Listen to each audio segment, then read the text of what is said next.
And welcome to the special extended hour of Point of View. I'm Josh Barnes, and of course, as usual, this is Justin Barnes, and we're going to talk a little bit more about our series that we've been doing, which is Christmas pagan? Is Christmas pagan? And of course, the answer is no.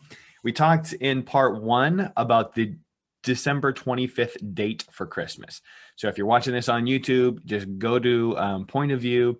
Go to the channel. Make sure you hit subscribe. Make sure you hit like so you can see all of our content as it comes out. But you can go to the channel, Point of View, and look under playlists, and you can go back to the Is Christmas Pagan playlist. You'll see part one, part two. This is part three. Part one and two, we talked about the December 25th date for Christmas. We talked about Mithra, the cult of Mithra, and this pagan god that people say that Jesus was copied from. And then we talked in part two about the two other pagan gods that people say that the stories about Jesus were copied from these other two pagan gods, which would be Horus from Egypt, the ancient god in Egypt, and Dionysus. Did I get that right, Justin? Dionysus, the Greek god who they say Jesus was copied from. And we kind of hit those out of the park. I'd love to see your comments. If you disagree with our conclusions, I'd love for you to show us where we're wrong, because we feel like we really slammed the door shut on those cases, and there's not much more to say there.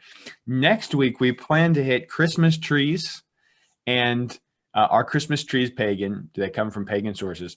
The celebration of Christmas using a Christmas tree, and tinsel, that type of stuff. And then Santa Claus. And we might even talk about caroling, but I think we might do that more actually today, because today what we want to talk about are these two Roman celebrations that took place in December around the 25th, on and around the 25th.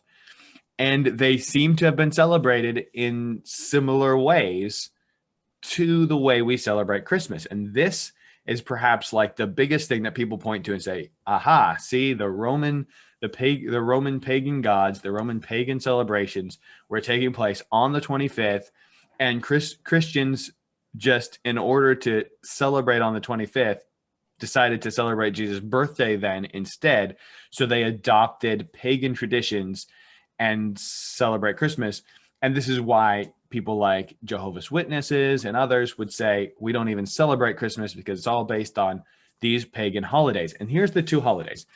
It's the Roman celebration of Saturnalia and the Roman celebration of Natalis, Sol Invictus. Now, I had a lot of notes on the others. I have less notes on these two. So Justin, I think, is going to have more input on these. Here's what I've got. What is said about the Roman celebration of Saturnalia is, and we'll do Saturnalia first, that it was on December 25th, or around December 25th, that they went house to house singing, caroling, Christmas caroling, but not Christmas, for Saturnalia, that it involved people being people celebrating the Saturnalia would be people celebrating the dawn of winter. Is that right, Justin? Am I getting that mixed up with Sol Invictus here? The Sol Invictus is where you have the days start becoming longer again. That's where that is. Saturnalia was was a different celebration. It was just the celebration for the god Saturn, right? Or the goddess. If I remember correctly, yes. Yeah. Okay. Anyway, so what do we know about these? Now, the fact that they went from house to house singing does seem like this might be where we get our caroling from. And the fact that it was in December seems like, yeah, maybe we did adopt that celebration. And also, do we know how old the celebration of Saturnalia is? We do know that the celebration of Saturnalia was taking place definitely around the time that where you have the early church. I don't know when they started celebrating it, but you do have the celebration of Saturnalia there It is commonly thought to have ended right around when Constantine makes peace with the church. So when Christianity sort of becomes the religion of Rome, so to speak, they believe that that's when Saturnalia celebration more or less ends. But the going theory is basically, well, and I'm going to present it the way that it's presented, and there's going to be errors in this presentation, but just stick with me here to try to represent it accurately. The going theory is basically Constantine is making Rome a Christian nation, so he wants to Christianize their holidays, and he wants to do away with the pagan stuff. But if he just does away with Saturnalia, people are going to be upset because they love Saturnalia, they love the celebration, all that. So instead, because Saturnalia is December 25th, he just takes Christmas and shoves that into December 25th, takes a lot of the Saturnalia stuff and puts that on this Christian label, and that's where you get Christmas from. So the story goes. And actually, just before you give the other side of the story, I looked this up, and literally everything I find on Google is saying that the ancient Roman festival of Saturn, Saturnalia, is the ancient Roman festival of Saturn in December, which was a period of general merrymaking and was the predecessor of Christmas. This is on Google Dictionary. Then you have the history. The History Channel website actually says Saturnalia was an ancient Roman festival and holiday in honor of the god Saturn, held on this, they say, the 17th of December, and that it was the predecessor for Christmas. And then Wikipedia even says that Saturnalia was an ancient Roman festival and holiday in honor of the Saturn god, of the god Saturn, held on the 17th of December, and was the foundation for many of the traditions we associate with Christmas. So, and sorry, I was losing my place there as I was reading the article. So, literally everything you find online that I did in this quick search is suggesting that this is the foundation for our Christmas traditions. Is that true? Because as I just read, it actually wasn't even on the 25th of December. Yeah, so here's the thing. There's a lot of history that needs to be brought to bear on this discussion, or else this can be a really convincing argument, because there are going to be some things I'm going to admit to that might scare people if you don't put it in historical context. But first things first, what's neat is that even some of those sources you cited give the actual date for Saturnalia, which was not December 25th, even though some people like to claim it online. It was December 17th originally. That was the day. Then it gets extended out to like 3 days. Then it ends up eventually getting extended out to a week, Saturnalia. But it ended by the 23rd.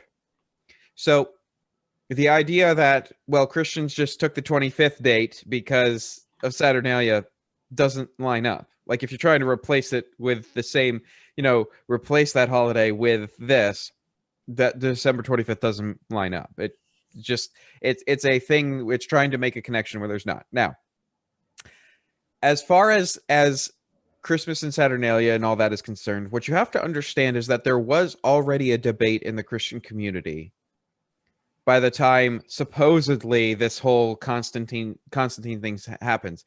There was already a debate in the Christian community about whether or not they should celebrate Christmas. And the reasoning was not, hey guys, you're taking pagan stuff and making it Christian. At least not you're taking pagan celebrations. But for example, Origen, his argument was, hey, pagans celebrate birthdays. Not pagans celebrate Saturnalia, and you're doing Saturnalia light, the Christian version. But pagans celebrate birthdays. Christians shouldn't celebrate birthdays. That was the argument. The argument was not that you're adopting a pagan holiday. It was, this is a thing pagans do, is celebrate birthdays, so we shouldn't celebrate Jesus' birthday. I don't find that a compelling argument, but that was the argument that was already being had. So for the Christians in that time who wanted to point out that Christmas was pagan, who thought that Christmas was based on pagan things, they did not point out Saturnalia. They actually pointed out just celebrating birthdays in general. Yeah. as being pagan, and therefore you shouldn't celebrate Christmas. Which, So if it's as obvious as people like to make it be, that Christmas is obviously just Saturnalia adopted to Christianity, don't you think Origen would bring that up? Origin is are we talking second century here? Yeah, we're talking 200s.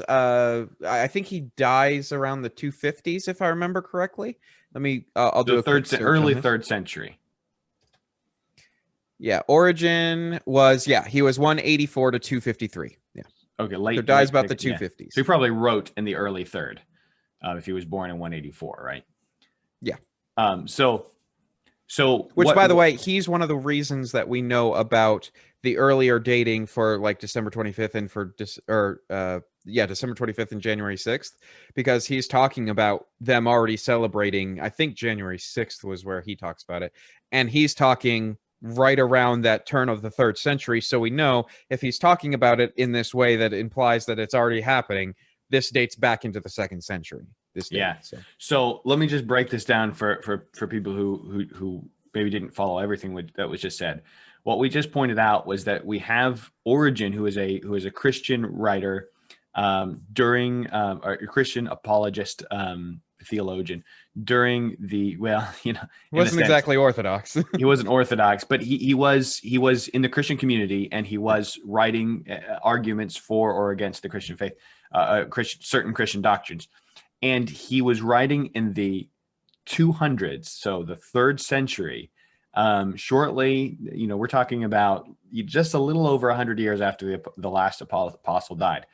And he's writing, and he's actually writing about how Christmas, he feels, shouldn't be celebrated by Christians. And he did not point out that it was pagan because of Saturnalia. He pointed out that it was pagan because of the pagan origins of birthdays, actually celebrating birthdays. He thought was pagan. And so he said, when he tried to make the point that it was pagan, he did not make, he couldn't go to Saturnalia to do it because the people wouldn't believe it, because they knew that's not where they got their celebration from. So, but that being said, maybe back then they didn't do Christmas caroling. Does that mean that our Christmas caroling comes from Saturnalia? And I'll read this because I read it wrong before, and I want to correct the record just slightly. The History Channel actually is where I found Saturnalia celebrations are the source of many of the traditions we now associate with Christmas. Wikipedia actually says it this way, which I feel is more fair. And I think Wikipedia gets a bad rap, but they usually do seem to be pretty fair. Wikipedia says it this way: Saturnalia may have influenced some of the customs associated with later with later celebrations in Western Europe, including occurring in midwinter, particularly traditions associated with Christmas. So Wikipedia actually leaves that open, saying it may have influenced some customs associated with Christmas, whereas the History Channel says that Saturnalia celebrations are the source of many of our traditions which we associate with Christmas. So I guess to challenge that, I would say, is our Christmas caroling similar to what they did in Saturnalia, and can we say that's where we got it from? Well, they would go publicly singing naked, usually. Okay. Well, I've never done Christmas caroling that way. Yeah. I feel like if someone knocked on my door and I opened up and that's what I saw, probably I'm closing the door again. Like, I don't know. I feel like I have better use of my time. Not generally my traditions for Christmas, but hey, everyone's different. Here's the thing. Is it possible that is a potential for where this practice originates? Maybe, but this is very different than, first of all, what we see in modern times. Plus, that I know of, I don't see this practice adopted by Christians around that time. I've tried to dig into the roots of what Christians actually did, because if we're saying that they took this from Saturnalia, then we would see that in early Christian celebrations of Christmas too. And this is one of the things when we get into the Christmas tree that's going to be relevant. But so caroling is really a more modern way that we celebrate Christmas. It from wasn't, what I can tell, it not necessarily modern like the last 50 years, but the last couple 100 years, rather than, I don't think that's a practice that dates back to the earliest celebrations of Christmas. Well, you mark my words. In the next 10 to 20 years, we'll probably have naked caroling as a thing, but that's Well, not by the, Christians, that's for sure. here's the thing. I did a bunch of research just trying to figure out what exactly the celebration of Saturnalia looked like. And here's some things you would find, because there are a couple things in here that you're going to say, "Ooh, that sounds familiar." So they did go house to house singing naked. Saturnalia, there is argument that Saturnalia involved human sacrifice of sorts. I don't think that's a Christian thing. I don't think we do that for Christmas. Saturnalia had something that we do have quite a bit around Christmas time, and that would be drunkenness. Lots and lots of drunkenness. Saturnalia had a lot of gambling. Gambling was very, very prevalent during Saturnalia. Now, here's one thing that is going to be concerning for people. There was gift giving during Saturnalia, during this long feast. The gifts they would give mostly consisted of little figurines, or like little figurines of the god. I'm guessing Saturn, because it's Saturnalia. It is the celebration of Saturn. Yeah. But they would either give little figurines, or there's even gag gifts was one of the things. Like, it wasn't hey, I'm going to give you a new car, or I'm going to give you, that PlayStation you've been wanting. It was like little trinkets or something like that, not something necessarily overly useful to people. But here's the thing. When people point to that and they say, see, the reason you give gifts is because of Saturnalia. Gift giving was really prominent in a lot of holidays. To point to this, you could point to a dozen different places as to why Christians give gifts on Christmas. To trace it to Saturnalia is just like putting your hand in a bucket of M&Ms and pulling out one M&M and going, that has to be the one. It really doesn't make a lot of sense. What I've seen people trace actual gift giving to would be Nicholas of Myra, which we'll get into more when we talk about Santa Claus. But he was known for giving gifts and things like that. At least the legend of him was much about gift giving. So the idea that Saturnalia had a lot of gift giving is not a problem for Christian. Like, if you think giving gifts is a problem, Christ was a gift given to mankind in a sense. Yeah. So, well, and the wise men brought gifts to Christ, right? So, yeah. So lots of holidays have it. And here's the thing: there's several different sources that people trace our Christmas giving to. Only one of them is Saturnalia. Nicholas of Myra would be one of them. Jesus being the gift given to mankind is another one. A lot of people trace it to the wise men. When Jesus is born, the wise men come, and what do? They give gifts. brought gifts. So that's the most concerning thing I think a Christian has to think of when it comes to Saturnalia, and it's not concerning at all. Yeah, because we clearly didn't keep most of this, even if we did take stuff from Saturnalia. Now, and this was a period of also, like you mentioned, a lot of the immorality that's going on, but I think sexual immorality and rape was, I mean, lots of rape and sexual immorality. You can understand when people are singing naked from house to house, that probably is something that follows. But we have a celebration that involved people publicly singing in the nude, probably drunk. Which, by the way, public singing has been part of Christianity since its inception, right? So since Jesus walked the earth. So public singing naked is really the only difference here. Then we've got human sacrifice. That was debated, but possible. It's not necessarily directly lay somebody on an altar and sacrifice them, but more like have these people fight for the god, and one of them is going to die. Is more sort of in the vein that I can understand that so isn't as debated. A fight to the death. Yeah, it not necessarily gladiator, but like more like you were going to have people die in your celebration by design. So when there are some people that claim human sacrifice directly, I can't find a solid source on that. But that we got drunkenness, we've got sexual immorality, we have a gambling. I think also there was a part of Saturnalia was a role reversal between slaves and masters, but it really became a way for masters to sort of mock and make fun of their slaves. Well, that's reading between the lines, because what would happen is that the slaves would kind of reverse roles with their masters during the celebration. The masters would serve the food to the slaves and all that sort of stuff. But you got to remember that after the Saturnalia is over, the master's going to remember what that slave did, and he's back in charge. So even if there's like that week of freedom, he's going to pay for it if he does something with that freedom. You know what I mean? So Yeah. I don't know of any source that says directly that it was a fake freedom. That was just part of the celebration festivities, but there was not the masters weren't exactly making themselves all that debased for it. If you know But what we're saying is this was a celebration that was not at all similar really to Christmas, except Right. unless you take certain parts of it completely out of context, like, oh, there was singing and we sing at And Christmas. So, gifts. Yeah. but those are so like you can't tie those two together. We sing for a lot of different things. And same thing for gift giving. Oh, there was gift giving and we gift give at Christmas, but there's gift giving all over the place for all sorts of different things. And that doesn't mean that Christmas came from that or that Christmas is therefore wrong because someone else does it somewhere else. I mean, they sing in other religions. That doesn't mean those religions are right and that Christianity is now Buddhist because Buddhists sing. I don't know if Buddhists sing, but Right. And one more nail in this coffin for Saturnalia, by the way. When Constantine supposedly switched Christmas to being the December holiday is in the early 300s, when you have the peace with Rome between Rome and Christianity becomes sort of the religion of Rome. But what did we learn the first video? Christians were celebrating on January 6th and December 25th at least 50 years before that.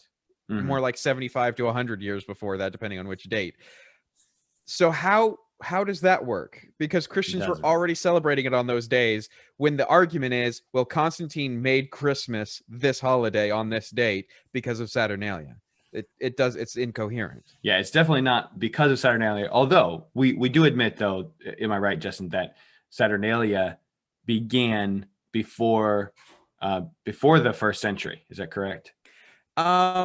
I'd have to look that up, but it sounds correct to me. The work I put into Saturnalia is a little bit rusty, but yeah, that does sound right.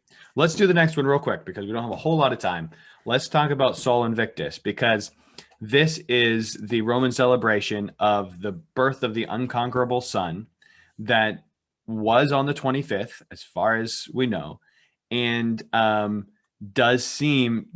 is that one that people say, aha, you celebrate on the 25th because of the birth of the unconquerable sun, and that's really where you've adopted your Christmas tradition from this celebration. And I guess the first question that we have to ask, because we've seen with all these other with some others that they aren't actually previous to our celebration, is Natalis Sol Invictus previous to celebrations of Christmas, or does it come afterwards? Quick note on Saturnalia. It does, from what I can tell, it does predate. It goes back to about 100 BC, roughly, that time period. So for Sol Invictus, though, no. Sol Invictus, you don't find reference in historical documents until about the 4th century, which is right around when you have the peace with Rome between Rome and the church, and then Christianity becomes the religion. You find a document in the 4th century mentioning that, yes, Sol Invictus was December 25th. But remember, Christians were already celebrating long before that on the 25th. So if we're going to say one got it from the other, Sol Invictus got it from the Christians, not the other way around. Christians were already celebrating long before Sol Invictus on the 25th of December. So it seems with Sol Invictus, at least from what we know with documentation, is that what happened was these pagans who didn't want to worship Christ saw Christians celebrating on the 25th and wanted to celebrate something on the 25th. And instead of Christmas, they decided to celebrate the unconquerable sun that was going to start coming back, because you have the shortest day of the year. I think it's usually the 21st or right around the 20th of December. Yeah. And then days start to get longer. And so they celebrate the days starting to get longer on the 25th. Yeah. So that would be kind of the idea that we've got for the birth of the unconquerable sun. But the problem with Sol Invictus is we don't have that much information on it. Like a lot of stuff that people claim about Sol Invictus. I mean, well, we've seen a lot of stuff that people claim about all this stuff, but a lot that people claim about Sol Invictus is at best reading between the lines, and sort of filling in the details themselves, because there's not a whole lot on Sol Invictus that we know. We just know it was celebrated on the 25th, the birth of the unconquerable sun, and we figure that that probably means they were celebrating the days getting longer because the sun is unconquerable. You had it beat down for a while, but now it's on the comeback kind of deal. So, Right. So those who claim that Christmas is pagan because of Natalis Sol Invictus are grasping at straws. There's really no reason to think that. Right. Saturnalia, they have slightly more reason to think, because in Saturnalia, at least, there was singing and there was gift giving. But However, again, for me, if Christians are modeling some of their practice off Saturnalia, why isn't that Origen's argument? yeah, that's a really good point. Origen, trying to say that Christmas was pagan, did not bring up Saturnalia. Yeah, Just brought up if birthdays. he thought gift giving, if that's what Christians were doing at the time, if he thought they got that from Saturnalia, he absolutely would have brought that up. So let us know in the comments what you guys think about this. Do you think that Christmas is based on some of the traditions from Saturnalia, like the History Channel thinks? And if so, why didn't Origen? We'd like to see your answer. If you do think that it is based on pagan traditions, tell us why you think Origen didn't mention any of the traditions of Saturnalia as reasons for why Christians shouldn't be celebrating Christmas. And also the way in which we give gifts and the way in which we sing and carol around Christmas time is so extremely and oppositely different from the way in which they did it in Saturnalia. I mean, they gave, trinkets of idols. They give little idols. We give actual, gifts to help someone, not to send to worship the true God. And they sang naked and all this immorality and all this wickedness. And we have none of that. So it does seem quite contrary. So we'd like to hear from you. If you're stuck on it, no, Christmas is a pagan tradition. Tell us why. Answer those questions. And if you agree with us, we also want to hear that too. And we'll read your comments on the air. Justin, did you have another thought before we close? Just encouraging people to do their homework on things. And when you read these articles that make some really bold claims, look for their citation. And if they're citing another book, well, a lot of these articles don't even have citations, but if they have citation, is it a first century document that you can go, or not first century document, but an original document, a primary source that you can go to and examine for yourself? Or is it some other guy's book where he claims that that's what happened? Yeah. You got to vet this stuff. Exactly. And with that, we'll close out the extended half hour of Point of View for today. Catch Point of View every Mondays from 4 to 6 Eastern Standard Time on WSMN 1590 in Nashua, New Hampshire, and live on Facebook and on YouTube. And then the special extended edition of Point of View for the extra 30 minutes on Tuesdays at 8 o'clock here on YouTube and on Facebook at facebook.com/Right America Media Network. And we look at political issues from a biblical point of view. That's the goal. And we also just look at whatever's popular in the news. And of course, right now, Christmas is in the news because it's Christmas time. Next week, don't miss next week, because we're going to be talking about Christmas trees. There's an argument from Scripture, actually, that says that Christmas trees are pagan and we should not have Christmas trees in our home. And we're going to talk about the origin of Christmas trees. And also, Santa Claus. Is Santa Claus pagan? Should we call him Satan Claus? And we'll talk about that next week. Thanks for joining us for our Point of View. We'll see you next time.